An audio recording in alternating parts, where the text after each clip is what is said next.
Prime ব্যাংকের অধিনায়ক জাকির হাসানের লিস্টে ক্যারিয়ারের চতুর্থ শতক, তবে এটা ছাড়িয়ে গেছে আগের সবগুলোকে। ড্যাডি 100 করে 158-তে থামা জাকিরের এটাই লিস্টে ক্যারিয়ারের সেরা ইনিংস। শাহিনপুকুরের বিপক্ষে চতুর্থ ওভারে ক্রিজে আসা জাকির দপ্তরতে ব্যাট করেছেন 49 ওভার পর্যন্ত, খেলেছেন 132 বল। এমন ইনিংস খেলতে টেম্পারমেন্ট কতটা জরুরি?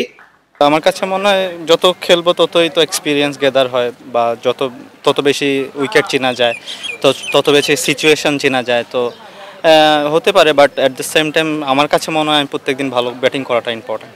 শুরুতে নিজের ব্যাটিংয়ে সন্তুষ্ট ছিলেন না, পরে অবশ্য উপভোগ করেছেন। ইনিংসে 4-এর চেয়েও ছক্কার সংখ্যাই বেশি ছিল। 8টা 4-এর সাথে 12টা ছক্কা, স্ট্রাইক রেট 120। সব মিলিয়ে ইনিংস কতটা উপভোগ করেছেন এই উইকেট কিপার ব্যাটার? ভালো লেগেছে। ফার্স্টে একটু স্টার্টটা মন মতো করতে পারি না, বাট অ্যাট দ্য এন্ড আমার কাছে মনে হয়েছে ফিনিশটা ভালো করতে পেরেছে। টেস্ট দলের সাথে যোগ দেওয়ার আগে খেলেছিলেন 79 রানের ইনিংস। টেস্টের পর যোগ দিয়ে 33, 36, 68 এবং 41 রানের ইনিংস খেললেও খুব বেশি বড় হচ্ছিল না ইনিংসগুলো। অবশেষে সাভারে সেটা হয়েছে।